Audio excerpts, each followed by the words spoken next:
Agora você vai ver uma palestra que é muito interessante, trechos dela, os trechos mais legais, e outros trechos de outros vídeos mostrando que nada é por acaso, mostrando que os espíritos influenciam nossa vida e muito, muito, muito, e que eles estão aí invisíveis para que a gente tenha liberdade de escolha, do bem ou do mal. É isso, você vai entender.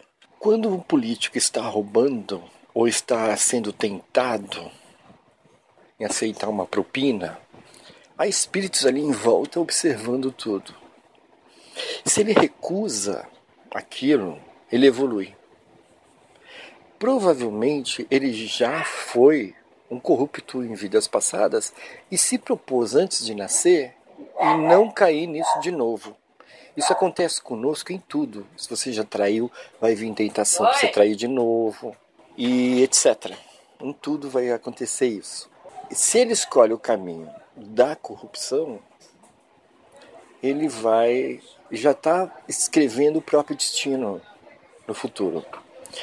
Eu conheço um amigo que é médium e que nós trabalhamos com morador de rua numa instituição que recebia 200 moradores de rua para sopar. E ele me disse o seguinte: o meu mentor diz que a maioria desses moradores de rua ou são empresários ou políticos que não fizeram a sua parte. Isso, gente, não quer dizer que vocês vão abandonar e maltratar morador de rua, porque mesmo que você ajude ele, não vai mudar a vida dele. Ele vai continuar pagando o karma dele até quando Deus quiser. Continua ajudando, tenha solidariedade, né? Mas o karma existe, causa e efeito existe. Tome cuidado com suas ações. Esse texto confirma que a coincidência, o acaso ou o azar não existe. A coincidência é a presença discreta de Deus, propositalmente programada para dar certo na hora exata e nas circunstâncias ideais. Joana de Ângeles. Você encontra alguém pelo caminho, que esse alguém te dá uma informação sobre um emprego, uma vaga.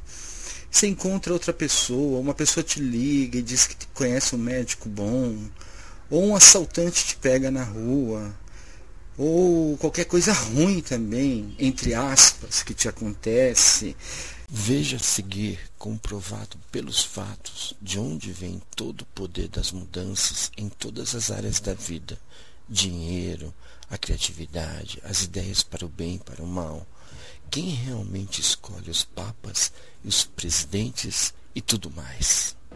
Na madrugada de 19 para 20 de fevereiro de 1939, orando no seu quarto de dormir, ao lado do quarto do Papa Pio XI, o cardeal Eugênio Pacelli está entregada a oração.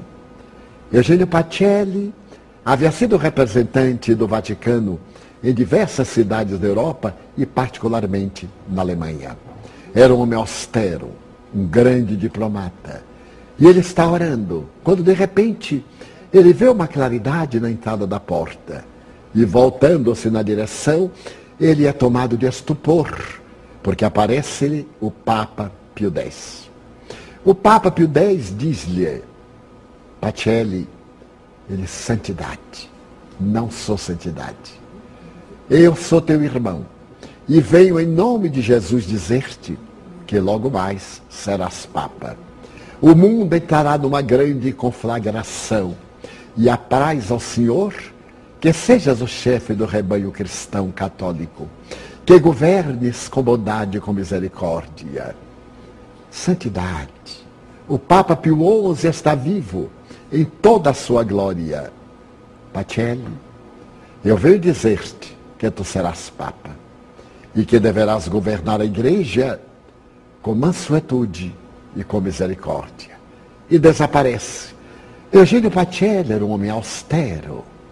Ele pôs-se de pé nessa madrugada de 20 de fevereiro, sai dos aposentos apostólicos, atravessa as grandes lógias, desce a Catedral Basílica de São Pedro, vai até ao lado do baldaquino, desce o subterrâneo, onde estão enterrados alguns papas. Dirige-se à cripta onde estão os despojos do Papa Pio X. Ajoelha-se e ora fervorado. Ao amanhecer, quando ele sai, um guarda suíço pergunta-lhe: mas, Sua Eminência, por que está tão pálido? Porque eu tive nesta noite a visão do Papa Pio X. Mas o Papa Pio X morreu, eu sei. Foi ele que me deu o chapéu e o anel cardinalícios. Eu sei. Ele veio dizer-me que eu seria Papa. Logo depois, adoece e desencarna o Papa Pio XI. E no primeiro escrutínio secreto, Eugênio Pacelli é tornado Papa Pio XII. Então a humanidade estua. As forças nazistas ganham campo com Adolf Hitler. No mês de setembro, a Polônia invadida, os Países Baixos, a Áustria, e tem começo a Segunda Guerra Mundial, conforme vaticinado pelo Papa Pio X em espírito. A mediunidade está presente na historiografia da humanidade, sem qualquer compromisso com religião. Você vai perceber uma coisa, que Deus inspirou a criação de todas as religiões que estão aí. Todas têm sua utilidade, porque nós estamos em níveis de entendimentos diferentes. Se não entendemos uma religião, vamos para outra, entendemos ela, gostamos e freamos nossas tendências negativas. Então o evangélico, é melhor ele ser evangélico do que ele não ter religião nenhuma. Fora da religião, você não tem aquela palavra te alertando que você precisa frear seus impulsos, se manter fiel à sua esposa, ter um comportamento correto. Então todas as religiões falam no bem. E isso, Deus, sabendo disso, sabendo que nós temos níveis diferentes de entendimento, de compreensão, deixou no mundo várias religiões. Para cada degrau evolutivo há uma religião. Então, graças a Deus que há várias religiões. Não vamos ficar criticando um ao outro. Nós vamos ver, por exemplo, que o grande criador dos Mormons, o Sr. Smith, assevera que teve uma visão de Deus, que ele falou para que criasse uma doutrina com base de natureza ético-moral e poligamia. Vamos encontrar a mediunidade de Maomé, que no Monte Moriá tem a oportunidade de, em transes mediúnicos, segundo uns, em transes catalépticos, segundo outros, ou talvez no estado de crises epileptiformes, manter contato com o arcanjo e então apresentar a bela doutrina maometana. Nós podemos recorrer, por exemplo, aos livros sagrados de todas as religiões do passado e encontrarmos a mediunidade, ou na filosofia em Sócrates, trazendo-nos ideia desta singular paranormalidade humana. Nós vamos encontrar, por exemplo, nessas manifestações da Buena Dicha, mediunidade de inspiração, nas cartas que se jogam, na bola de cristal que se olha, nos búzios da tradição africanista, na leitura do chá, quando termina de sorvê-lo, a arrumação das folhas que ficam na base da xícara, ou de 1000 maneiras que servem no período dos auríspices em Roma, que abriam as aves vivas para examinar-lhes as vísceras e então ter ideia das batalhas que seriam travadas pelas legiões. Seja qual for o aspecto, é sempre uma interferência entre os dois mundos. Portanto, é um fenômeno paranormal, de natureza orgânica, que mereceu da doutrina espírita estudo sério. Por isso que, diga-se de uma por todas as vezes, que a mediunidade não é uma invenção do espiritismo. A mediunidade é um fenômeno histórico que o espiritismo estudou para constatar a sobrevivência da vida ao fenômeno da morte. E ao encontrar a alma imortal, Allan Kardec esteve examinando as consequências ético-morais do exercício da mediunidade. E ele concluiu que vivemos num mundo de sintonias, de vibrações, de harmonias. Os semelhantes se atraem e os diferentes se repelem. Essa velha lei das afinidades. Então Allan Kardec estabelece princípios éticos para o exercício da mediunidade espírita. Poderemos ter a mediunidade católica, é claro. A notável Hildegard de Bingen, célebre da igreja, era médium. Francisco de Assis, Comunicava-se com Jesus, era médium, Antônio de Pádua. Ora bem, a mediunidade, portanto, é neutra. Allan Kardec, utilizando-se da mediunidade, procurou colocá-la dentro dos padrões da doutrina espírita. Uma doutrina ética de seriedade, de compostura, na qual a mediunidade deve ser exercida gratuitamente. Quando nos referimos gratuitamente, damos uma abrangência muito maior. Não se deve oferecer presentes aos médiuns, para não os tornarmos ambiciosos, para não lhes comprarmos a dignidade. A mediunidade deve ser exercida cristamente. O médium não é o dono do fenômeno, é o instrumento pelo qual o fenômeno se manifesta. Dai de graça, conforme de graça recebestes. Porque é essa gratuidade que o Evangelho recomenda, que o indivíduo não se beneficie. Então a mediunidade com Jesus é a entrega, são as noites indormidas, as lágrimas vertidas no silêncio, sem queixa, sem reclamação, a imensa alegria de servir, trabalhar, como no meu, e nos casos de todos que se dedicam, 35 anos ininterruptamente, para poder ter a dignidade de viver do suor e do salário da sua face, e dedicar todas as horas extra, quando trabalhava, e as horas integrais depois da aposentadoria, ao exercício da mediunidade. Então a mediunidade se transforma no veículo de bênçãos, que consola os desafortunados da terra e do além. Disse Allan Kardec, não se conhece o verdadeiro médium pelas comunicações de alto coturno que recebe, mas sim pela facilidade que tem de se comunicar. Então este é o bom médium. É aquele que nas sessões mediúnicas sérias são instrumento das almas atormentadas do além-túmulo, conforme está no livro Céu e o Inferno, de suicidas, de homicidas, de pessoas vítimas de tragédias do cotidiano, das vítimas da violência, das vítimas dos próprios desencantos, do terrorismo, das guerras, das calamidades, como as calamidades que periodicamente desabam sobre a terra. E o médium entrega-se-lhe.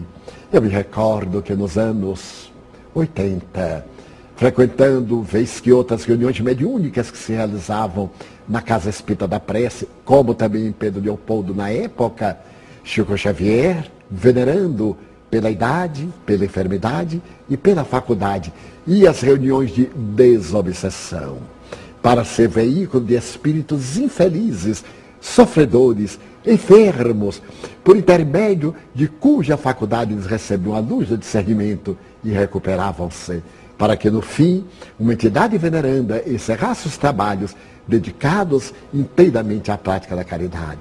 A mediunidade com Jesus, pois, é a mediunidade a serviço da caridade, a serviço do bem, da solidariedade, dos passes, em que nós damos a alma da água magnetizada, da psicoterapia, da boa palavra, das atividades de cura, e qual na reunião edificante que também não é de cura, desde que estejam 2 ou mais reunidos em meu nome, disse Jesus, aí eu estarei entre eles.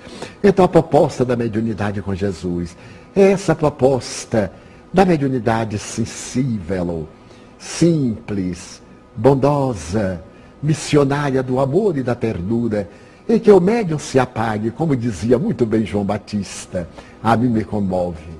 É necessário que eu desapareça para que ele cresça. É necessário que nós, os médiuns, deixemos de tanto charme, de tanto encantamento, que nós desapareçamos para que o Cristo vivo pulse em nós. Fale pela nossa boca, haja pela nossa mão, sinta pelo nosso coração. Esta é a mediunidade com Jesus. É a mediunidade espírita, a mediunidade exercida no silêncio do centro espírita, que ninguém sabe e que pode ser comentada depois, naqueles momentos esfuziantes dos estudos dos fenômenos realizados, para que, ao termo da jornada, o médium possa dizer: glória a Cristo. Aqueles que vamos viver a vida eterna, te homenageamos e te saudamos, cantando o hino de exaltação e de glória à imortalidade. Deixamos aqui, exarado neste ano do Sesc Centenário de comemoração do Livro dos Médiuns, este apelo aos médiuns espíritas: amor, porque fora da caridade não há salvação. Agora não. Então, nessa relação com Deus, de propor e esperar a sutil resposta dele. A sutil resposta. Você pede algo e os caminhos se abrem, a circunstância fala, é por aqui. A resposta foi sim. Foi homologado o meu pedido. A leitura da chamada numa sala de aula é um momento corriqueiro na vida de qualquer estudante. Mas a repórter Isabela Scalabrini mostra agora uma chamada que mudou a vida de 2 brasileiros em Belo Horizonte. Wesley perdeu a mãe aos 12 anos. Foi criado pela avó. Não conheceu o pai, nem por fotos. Tinha poucas pistas para começar a procurá-lo. Sabia o nome e sabia que ele era militar. Foi aqui nesta sala de aula que Wesley começou a descobrir um pouquinho mais sobre a história da vida dele. Eram 30 alunos. Já no primeiro dia de aula, um nome despertou a atenção dele na hora da chamada. William Santos. Aí eu me senti curioso, né? Pra saber se era ele mesmo. Aí eu procurei, fui lá na mesa da professora, peguei a chamada de atrevido e vi o nome, William Pereira dos Santos.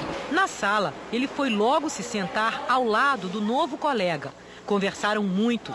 Cabo William sabia que tinha um filho de uma namorada antiga, quando ele ainda era solteiro. Na hora eu fiquei arrepiado, falei, meu próprio filho na minha sala. Nas conversas, confirmaram o nome da mãe de Wesley. Se acharam parecidos fisicamente. Para os dois, não havia mais dúvidas. Eram pai e filho. As surpresas ainda foram muitas. Wesley ganhou 3 irmãs, Lorane, Lorena e Emanuele. Meu pai falava que ele acha que tinha um filho, assim. Ele parece com meu pai, parece um pouco com a minha irmã também. Na escola, os alunos ainda se espantam com a história. Não, isso não é coisa de realidade, não. Coisa de filme e de novela mesmo. Destino ou coincidência? Os 2 colegas de classe prometem não se separar mais. Como é que é o final dessa história? Feliz para sempre, né? Tá aí, ó. E ela nem chegou ao final, já tá sendo feliz, imagina quando chegar. Wesley e o pai vão fazer um exame de DNA para que não reste dúvida de que são pai e filho e pretendem concluir o ensino médio juntos. O Jornal Nacional termina aqui. Outras notícias logo mais no Jornal da Globo, depois de Carga Pesada. Teve uma porta na minha vida que Deus trancou com 7 chaves e engoliu elas.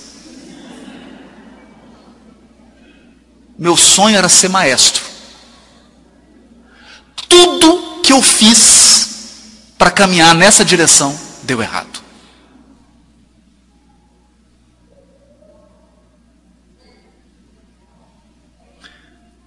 Mas faça uma outra lista. Faça uma lista de todas as portas que se abriram e você de cara fechada você não queria que abrisse. Eu posso te citar uma. Eu havia feito 7 concursos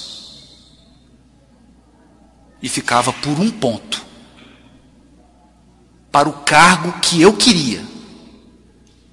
Até que alguém chegou e disse para mim, está aberto o concurso de juiz. Eu falei assim, a última coisa que eu quero ser na minha vida é juiz.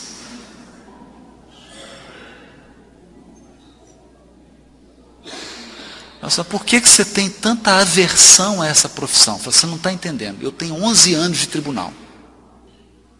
Eu sei o que é vida de juiz. Eu não desejo isso para ninguém. Muito menos para mim. Mas a pessoa era minha sogra.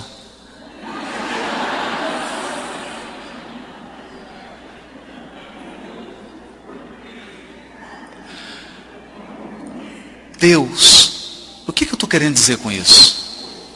O que eu estou querendo dizer com isso? Eu estou querendo dizer com isso que Deus está no imprevisível. Porque o dia que você prevê Deus, Ele não é Deus. Porque é impossível o relativo prever o absoluto. É impossível a inteligência limitada prever a inteligência ilimitada. Se você está prevendo o que Deus vai fazer, não é Deus. Você está adorando um bezerro de ouro. Deus falou pela boca da minha sogra. E ela disse para mim assim: ora, eu até entendo essa raiva que você tem dos juízes. Ela era juíza na época. Mas por que você não faz o seguinte? Passa no concurso. Faz o concurso. Passa. Depois que você passar, você decide fazer outro. É preferível. Você está num concurso melhor, você passa, está mais estável, depois você decide. Eu falo, tá bom, esse argumento não tem como rebater um argumento desse. E ademais tinha a pressão da filha dela, minha mulher. E eu fui fazer o concurso. E deu tudo certo. Para a minha infelicidade. A coletividade dos espíritos constitui, de certo modo, a alma do universo, que por toda parte o elemento espiritual é o que atua em tudo, sob o influxo do pensamento divino, a Gênese. Então as pessoas pensam que o mundo está perdido, que está fora de controle, nada disso, gente. Cada um está colhendo o que plantou em vidas passadas ou nessa vida mesmo. Nada é por acaso. E os espíritos controlam tudo. Eles não aparecem porque eles querem deixar nós totalmente livres nas nossas escolhas. Um político, quando recebe uma oferta de propina, ele está sendo observado pelos espíritos. Se ele escolher a propina, o destino dele vai ser um. Se ele escolher a não propina, a honestidade, o destino dele vai ser outro. Sabe? Tem muito favelado, morador de rua aí, pessoas com depressão, etc. Muito sofrimento na Terra que é causado por escolhas ruins. Por escolhas que nós fizemos. Um médium que me acompanhava num trabalho com moradores de rua me disse que ouviu do mentor lá no trabalho que a maioria era ex-político e ex-empresário. Então, isso não quer dizer que você precise maltratar essas pessoas. Por isso que às vezes a reencarnação passada não é revelada, porque senão as pessoas seriam muito mais más ainda. A sua ajuda a eles não vai mudar a vida deles. Então continua ajudando. Mas tem muitos que estão lá por abusos mesmo. Os espíritos, eles são executores das leis divinas, os espíritos. É bem isso. Eu estava na prova oral, que é a última etapa do concurso de juiz. Era 2h da manhã e eu remexi porque eu não conseguia dormir. A prova era de manhã, 8h da manhã. Quando deu 3h30 da manhã, eu cochilei. Rápido. E tive um pesadelo. Eu estava diante de um examinador. Era um examinador de direito penal. Eu enfiei a mão no saquinho, tirei um item. Quando eu olhei para o item, ele falou assim: qual item que caiu? Eu li o item para ele. Eu não sabia. Eu acordei e falei: meu Deus, eu não sei isso.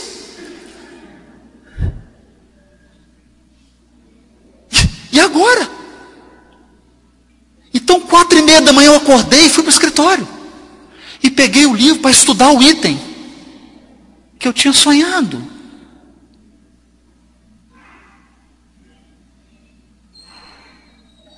E eu fui fazer a prova. Adivinha qual foi o primeiro examinador? Porque eram 7. Um para cada matéria. Adivinha qual era o primeiro examinador? Direito penal. Eu enfiei a mão no saquinho. Adivinha qual item caiu? O item que eu não sabia e estudei 4h30 da manhã. No dia do concurso. Quando eu respondi a pergunta, que eu fui passar para o outro examinador, eu falei assim: passei. Eu não sei se eu choro ou se eu rio, mas eu tenho certeza que eu passei, porque teve uma intervenção. Mas eu estou te contando isso porque teve na sua também. Teve na sua também. Há uma mensagem extraordinária de Emmanuel, quando ele comenta o capítulo 4, versículo 3 de Marcos. Está no livro Ceifa de Luz, capítulo 50. Ele comenta um versículo simples, que diz assim: eis que o semeador saiu a semear. E consegue extrair um conteúdo inusitado. Ele diz assim: crê no poder divino que te criou para a imortalidade.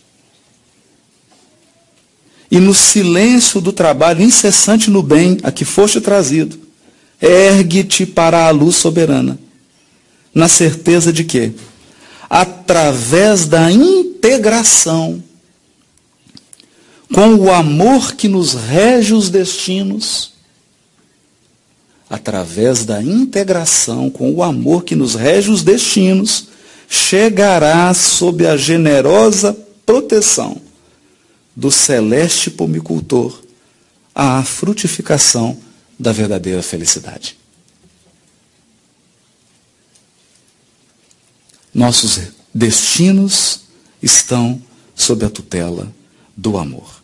Então eu queria contar aqui um caso, que mineiro adora caos. Mineiro adora um caos. Quem me contou foi um médium chamado Orlando. Ele foi visitar Chico Xavier em Uberaba. E aquela multidão de pessoas, quando ele entra naquela fila, pequena fila, 3.000 pessoas, no dia já estava amanhecendo, ele passa, o Chico pega na mão dele e fala assim: almoça comigo daqui a pouco. Falou com Eurípides. Mas o regime lá era meio que militar, e tinha que ser, né? Era complicado, né? Muita gente. Então ficava todo mundo na porta, o Eurípides chegava, você entra, a pessoa entrava e não entrava mais ninguém. Até porque não cabia, não tinha como, né? E ele estava então na porta, e ele estava com uma pessoa, e enquanto ele esperava para abrir a porta, e as pessoas que iriam participar do almoço, aproximou-se uma senhora com um olhar desesperado. Ela estava muito magra, mostrava visivelmente na face o gigantesco sofrimento que ela carregava. Ela havia perdido o filho. Ela então chegou, ficou do lado dele. Ele olhou-se um pouco constrangido, porque viu que se tratava de alguém mergulhado no sofrimento, mas que talvez ela não conseguisse entrar. Ela então virou-se para ele e disse: eu preciso falar com Francisco Cândido Xavier hoje, porque senão eu vou me matar. Abriu a bolsa e ela tinha um frasco com algumas balinhas de chumbinho. Ela falou assim: eu vou tomar isso se eu não falar com ele. Ele ficou bastante assustado com aquilo e disse assim: bom, eu vou deixar ela entrar no meu lugar. Eu venho aqui sempre, encontro com o Chico, vou deixar. Mas o destino é regido pelo amor supremo. Quando o Eurípides abre a porta e fala: Orlando, pode entrar. Ele já ia dizer que cederia o lugar para ela, alguém chama o Eurípides dentro e ele se vira. E aí então ele faz o famoso jeitinho brasileiro. Coloca ela, entra. Entrou. Quando o Eurípides se virou: Orlando, pode entrar. Entrou ele também. E ele ficou com aquele peso na consciência, né? mas disse assim: melhor eu cometer esse ilícito do que se perder uma vida. Deixa ela conversar. E entraram aquela multidão lá dentro, uma casa grande, né? Um quintal grande. E aí ele acabou perdendo a senhora. Mas na hora do almoço, o Chico gostava de ficar de pé, as pessoas se servindo, então todo mundo tinha que se servir. Aí depois ele se servia e ia almoçar. Mas nesse dia, ele falou assim: Orlando, eu quero que você me ajude. Ele falou: ele sabe. Ele descobriu. Coloca o Orlando ao lado dele, aquela fila enorme. De repente o Orlando fica pálido porque ele vê a senhora lá no meio da fila e fala, olha para o Chico vira para ele e fala: meu filho, chama ela.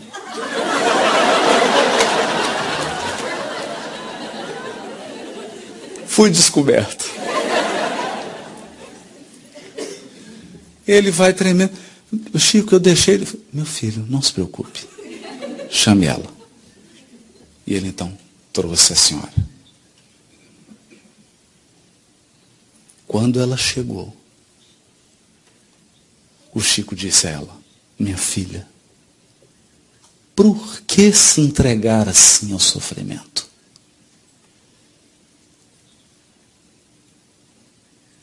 Por que não aceitar a providência divina? Seu filho não está morto. Vamos orar, porque talvez hoje à noite, vamos orar, talvez ele possa ser trazido aqui para se comunicar com você. Porque a sua mãe, Ambrosina, já está aqui ao seu lado. Ambrosina. Qual parapsicologia que explica isso? Sua mãe Ambrosina está aqui ao seu lado e disse que o trará do hospital. Fará todo o esforço para trazê-lo do hospital. Aliás, Ambrosina é seu nome, minha filha. A mulher se chamava Ambrosina.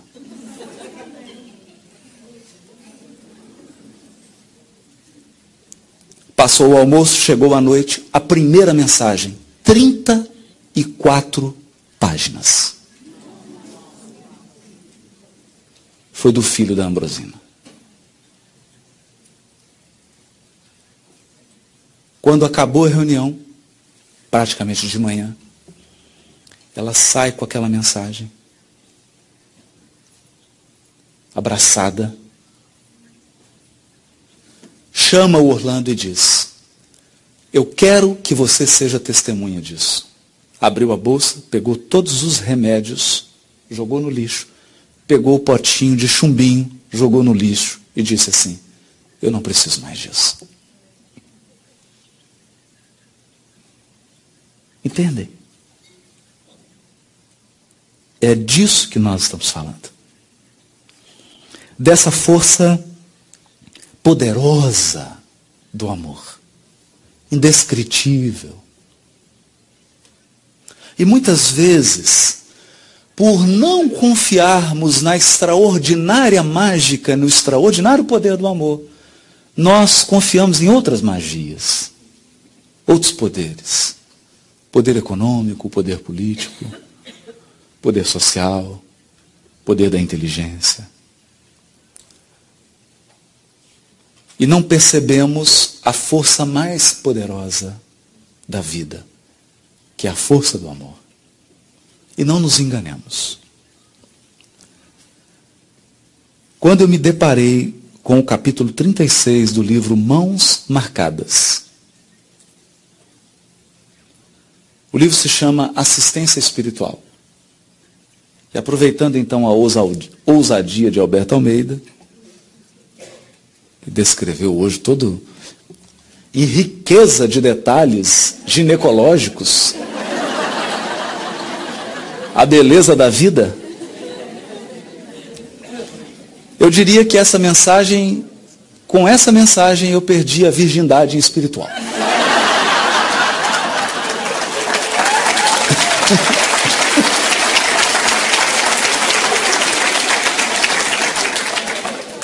É exatamente disso que a vida é feita, de momentos.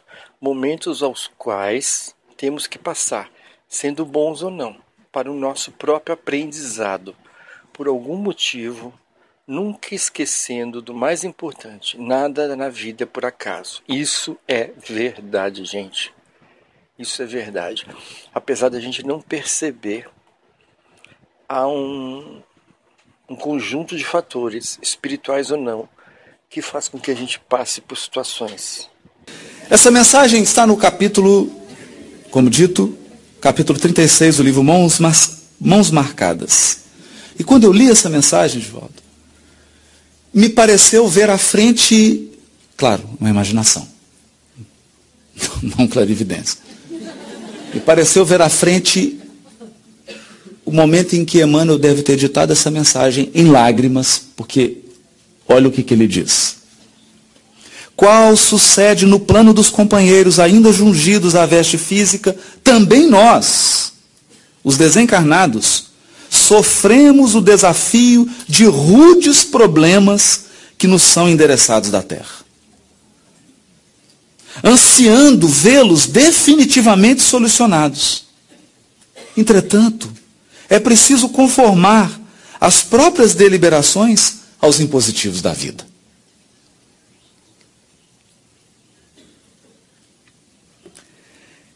Entendimento não é construção que se levante de afogadilho, e a morte do corpo denso não marmoriza as fibras da alma. Que coisa linda. A gente sente. Muitas vezes trememos diante dos perigos que se nos desdobram à frente de seres amados. Trememos. Isso é Emmanuel falando. E outro recurso não identificamos para sossegarmos a alma, senão a prece, que nos induz à aceitação da eterna sabedoria. Afligimos-nos perante filhos queridos, engodados por terríveis enganos, e tudo daríamos de nós para que se harmonizassem com a realidade sem perda de tempo. Mas é forçoso respeitar-lhes o livre-arbítrio e contar com o benefício do desencanto, a fim de que a experiência se lhes amadureça no âmago do ser, por fruto precioso de segurança. Partilhamos a dor de enfermos estremecidos que nos envolvem o pensamento nas vibrações atormentadas dos rogos com que nos aguardam a intervenção, e renunciaríamos de pronto a tudo que significasse a nossa própria alegria para rearticular-lhes a saúde terrestre. Entretanto, cabe-nos a obrigação de acalentar-lhes a coragem no sofrimento inevitável, até que alcancem a vitória moral deles mesmos. Acompanhamos as provas de amigos inolvidáveis que se arrastam em asfixiantes peregrinações no mundo, e jubilosos tomar-lhe-íamos o lugar sobre as cruzes que carregam, mas é necessário fortalecer-lhes o ânimo para que não desfaleçam na luta, único meio que lhes garantirá o próprio resgate para a grande libertação. Seguimos o curso de acontecimentos desagradáveis entre irmãos que nos partilham ideais e tarefas, entendendo que qualquer sacrifício justo ser-nos-ia uma bênção para furtá-los aos conflitos que lhes ferem a sensibilidade.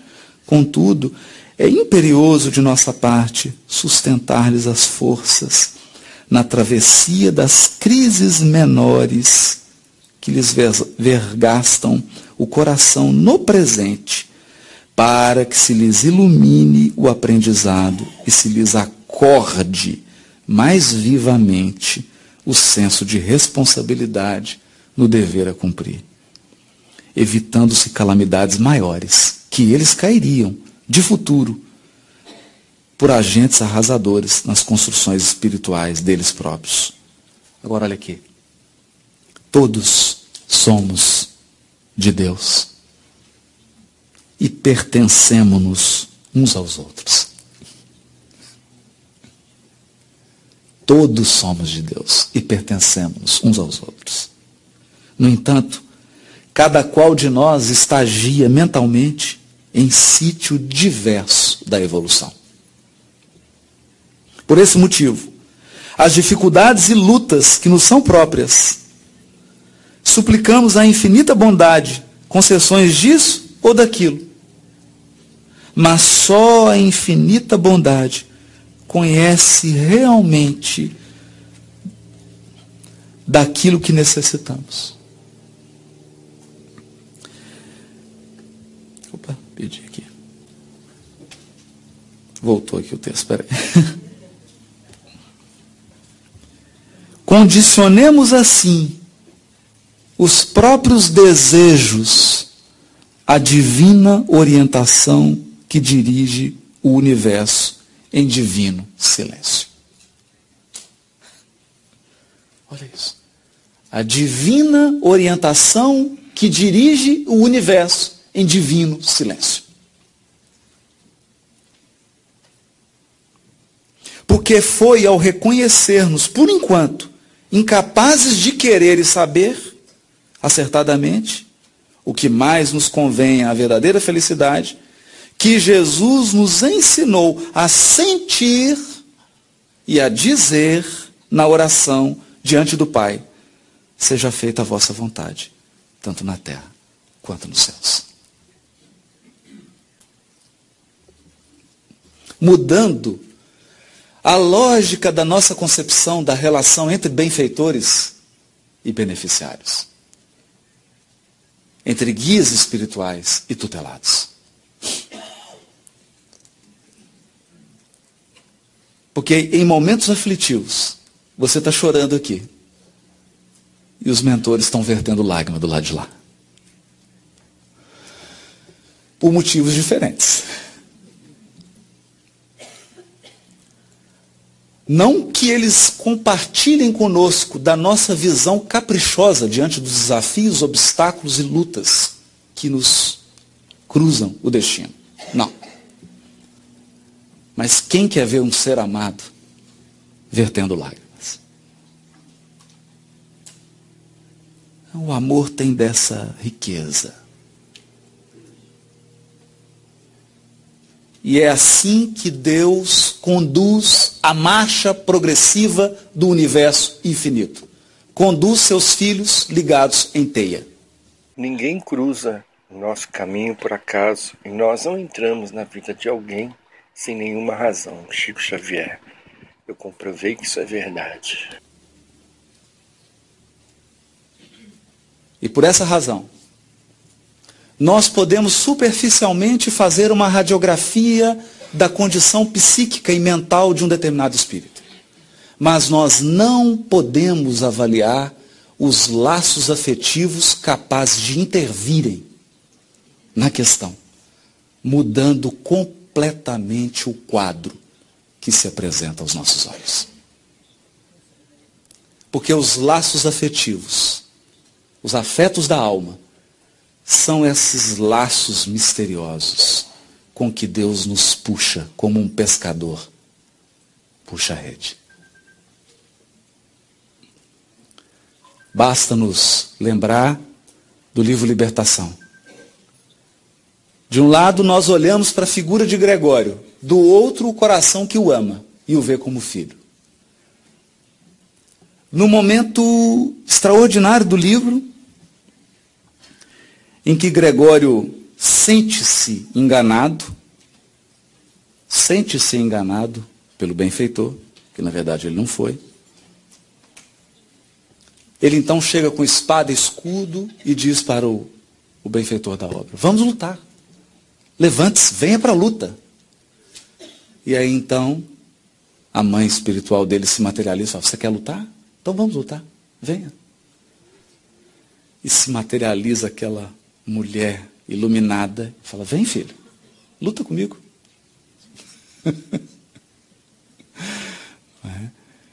E naquele momento ele fica pálido e mudo e ela diz assim: Gregório, basta.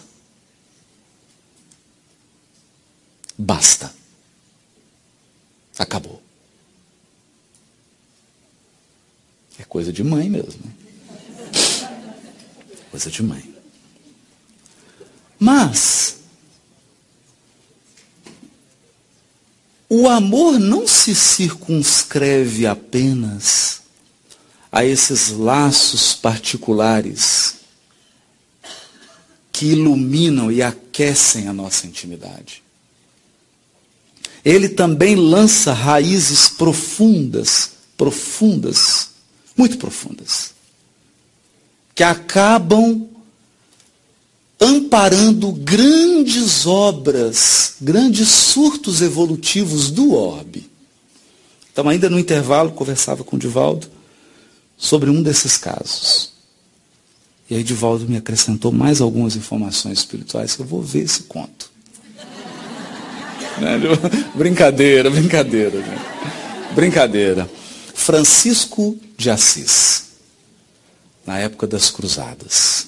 De um lado, o mundo cristão, com espadas, escudos, cavalos e uma ânsia imensa por tesouros. Do outro, o mundo árabe. O sheik do Egito, que dominava toda a região da Galileia. Vai então Francisco de Assis e conversa com o califa. Conversa. O califa ficou magnetizado por Francisco de Assis. Ele não conseguiu resistir, porque Francisco chegou e pediu para ele que contasse do Deus dele, das suas crenças, dos seus hábitos, de como que ele vivia. E o califa então ficou tão tocado com aquilo, que propôs: nós faremos um acordo, que depois não foi aceito porque os motivos eram outros. Você fica. E aí pedem para alguém ficar no seu lugar lá. Mas você fica aqui. E às vezes a gente acha que o trabalho da divulgação do Espiritismo é falar. Né? O trabalho da divulgação do Cristo é falar. Jesus, Jesus, né?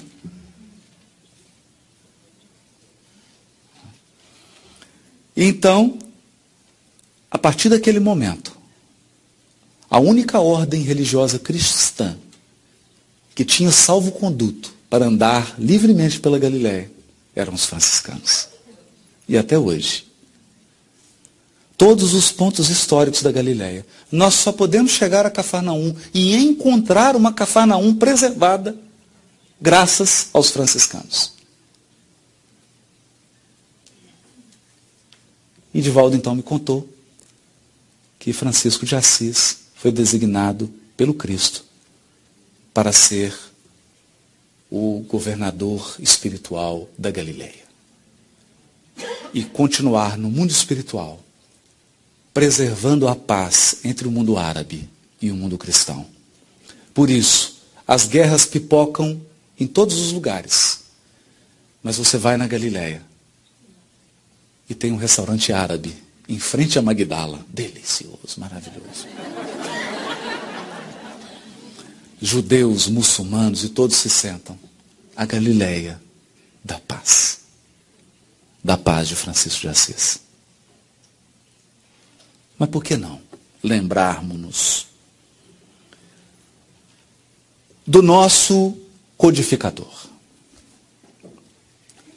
A mensagem está no Obras Póstumas, página 375, no item denominado Imitação do Evangelho.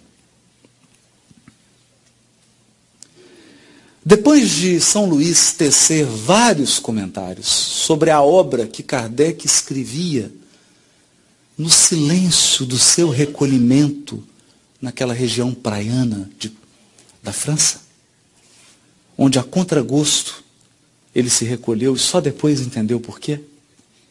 Que os espíritos precisavam de um clima meditativo para que essa grandiosa obra de restauração do cristianismo pudesse vir a lume. São Luís encerra a mensagem. São Luís. Ele diz assim: a Deus, caro companheiro de antanho, discípulo fiel da verdade, que continua, através da vida, a obra, a que outrora, diante do Espírito que te ama, e a quem eu venero, nós dois juramos consagrar as nossas forças e as nossas existências até que ela se achasse concluída. Saúdo-te. É diferente. É diferente. Diante do Espírito que te ama, não precisa nem dizer quem é, né? E a quem eu venero, nós juramos, não é uma existência, não, várias existências, por amor. Por amor.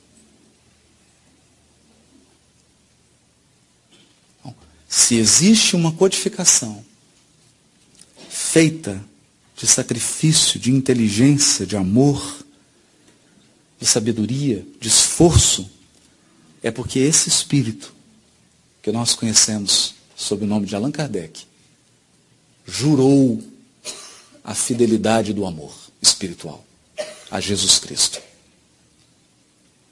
É uma obra de amor. Por isso que ela tem essa força. Do livro da Esperança. O livro da Esperança tem uma mensagem curiosíssima. Está no capítulo 61, mais uma vez Emmanuel. Com o auxílio de Deus.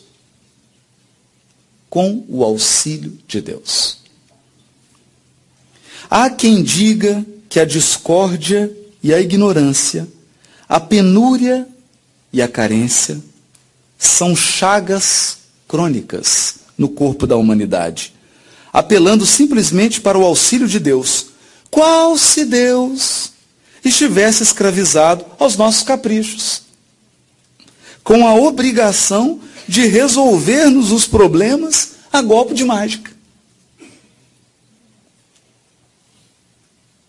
Olha, indubitavelmente, nada de bom se efetua sem o auxílio de Deus. No entanto, vale destacar que o infinito amor age na terra, nas questões propriamente humanas, pela capacidade do homem, atendendo à vontade do próprio homem. E aí ele começa a dar uns exemplos. E termina assim: urge, porém, reconhecer que somos responsáveis pelas próprias obras. Desse modo, com o auxílio de Deus, será possível transformar o mundo em radioso paraíso, a começar de nós mesmos. No entanto, isso apenas acontecerá se nós quisermos. Deus age. Deus age através dos outros seres humanos. Esse é o modus operandi de Deus. Você passa por circunstâncias, passa por situações e você diz assim: não tem jeito. Agora não tem saída. Agora não tem saída. Não sei o que será. Mas como o infinito amor é silencioso e sutil,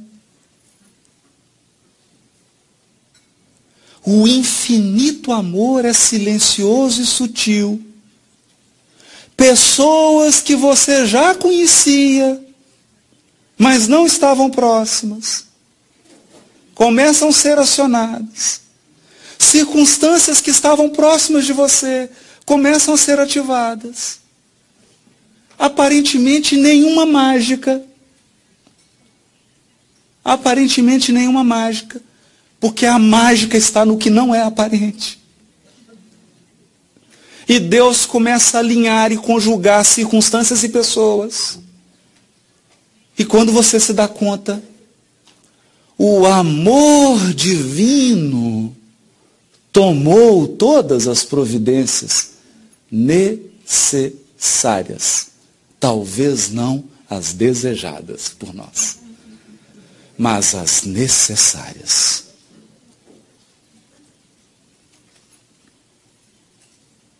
E as coisas se encaminham, tal como os ninhos que caem na tempestade, os pássaros voltam a fazer outros. Tal como as árvores que são derrubadas, outras crescem, a grama cresce, as flores florescem, tudo volta.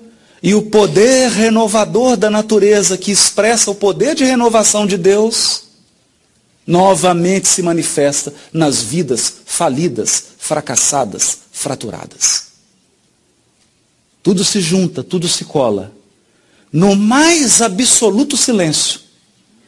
E depois que tudo se recompõe, a sutileza do amor divino é tão grande, que na nossa ingratidão, nós nos perguntamos, será que foi Deus mesmo? Será que foi Ele? Foi. Foi Ele. Faça um histórico da sua existência.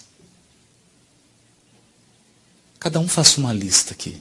Eu duvido que você não consiga listar 10 acontecimentos imponderáveis na sua vida.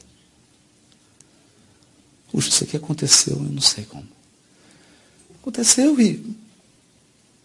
Aconteceu assim e eu consegui comprar esse apartamento. Aconteceu assim e eu encontrei essa pessoa e nós nos casamos.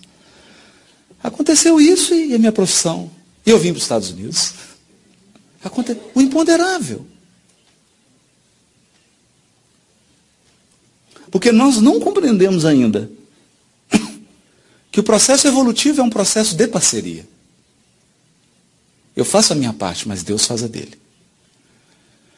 O engano nessa relação amorosa é eu querer que ele faça a minha parte, ou eu querer fazer a dele. Tem uma parte que eu faço, tem uma parte que ele faz.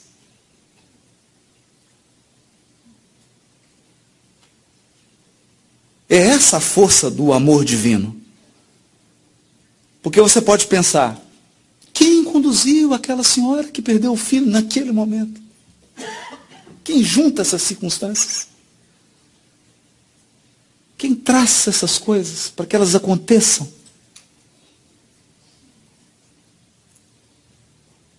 E os fatos se deem?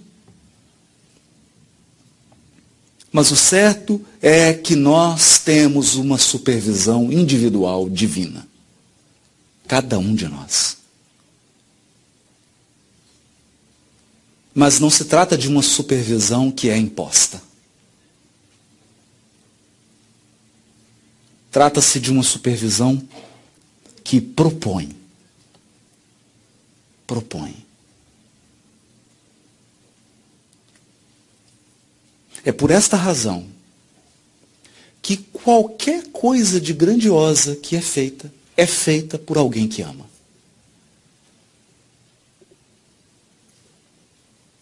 Você pode até tentar imitar a execução, mas você não consegue o resultado se não estiver fazendo por amor.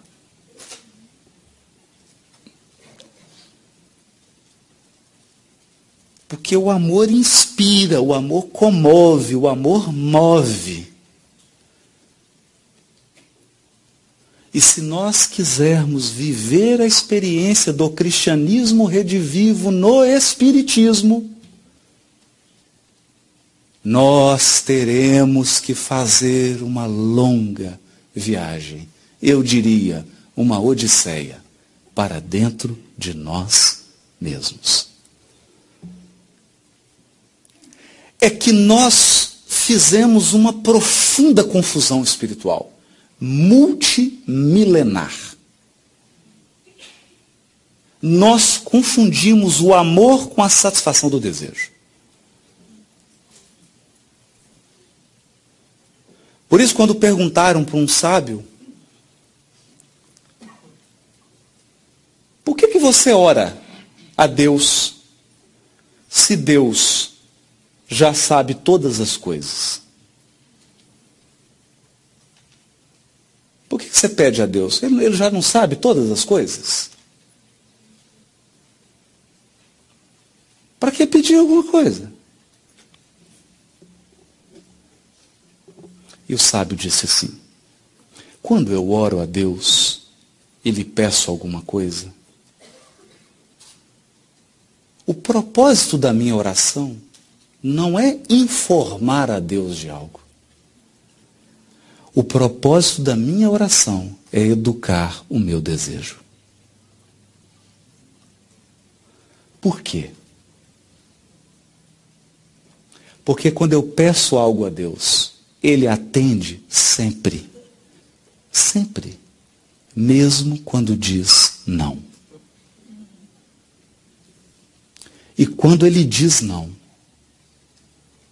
é o momento que talvez Ele está sendo mais profundamente pedagógico conosco, que é aí que é o processo de educação do nosso desejo.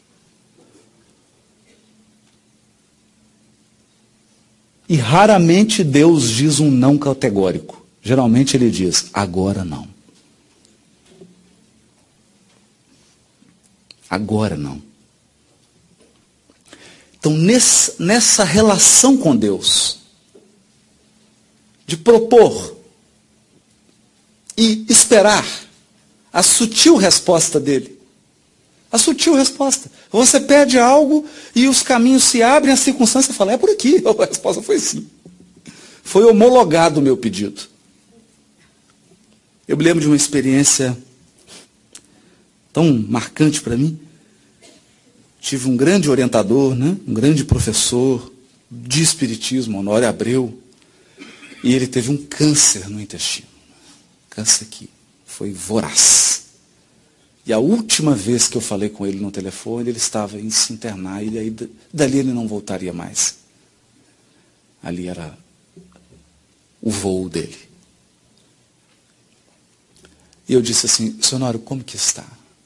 Ele falou assim, estamos confiantes, meu filho, porque eu não tenho todo o processo nas mãos.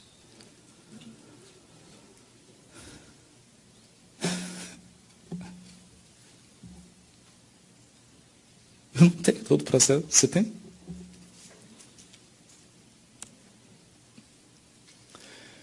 Então, com as informações que nós temos, você pode achar que o melhor é algo. Mas se você tivesse mais informações, você veria que não existe pai a quem o filho pede um pão e ele lhe dá a pedra. Não existe pai cujo filho pede um peixe e ele lhe dá uma serpente. Então o que está em jogo aqui não é a generosidade de Deus, nem o cuidado dele para conosco. O que está em jogo aqui é a nossa visão adoecida, que vê pão onde tem pedra e vê peixe onde na verdade tem víboras.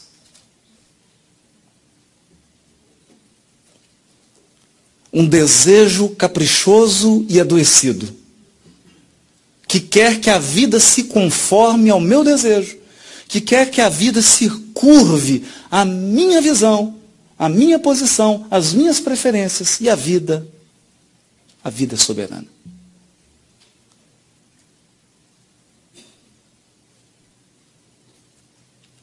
Soberana. Então esses são os desafios de quem deseja amar como um imortal ama. Tem uma característica no amor dos imortais que é a seguinte: os mortais se alimentam do amor que recebem. Os imortais se alimentam do amor que dão.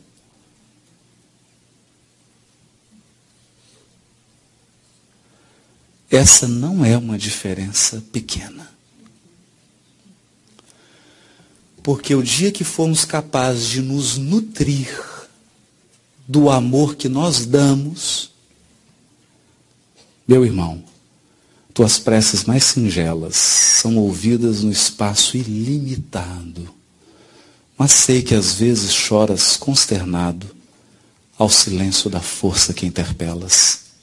Volve ao teu templo interno abandonado, a mais alta de todas as capelas, e as respostas mais lúcidas e belas hão de trazer-te alegre e deslumbrado. Ouve o teu coração em cada prece. Deus responde em ti mesmo e te esclarece com a força eterna da consolação. Compreenderás a dor que te domina sob a linguagem pura e peregrina da voz de Deus em luz de redenção. Muito obrigado.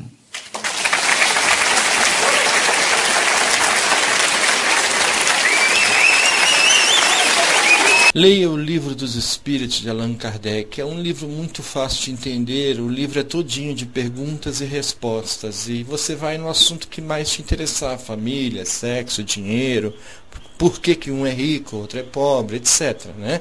Animais. E você pode baixar esse livro e outros livros sobre mediunidade, diversos assuntos, no link abaixo. Clique abaixo do vídeo aí nos textos, que o texto se expande e você vai ter o link para os livros, tá bom? Se esclareça.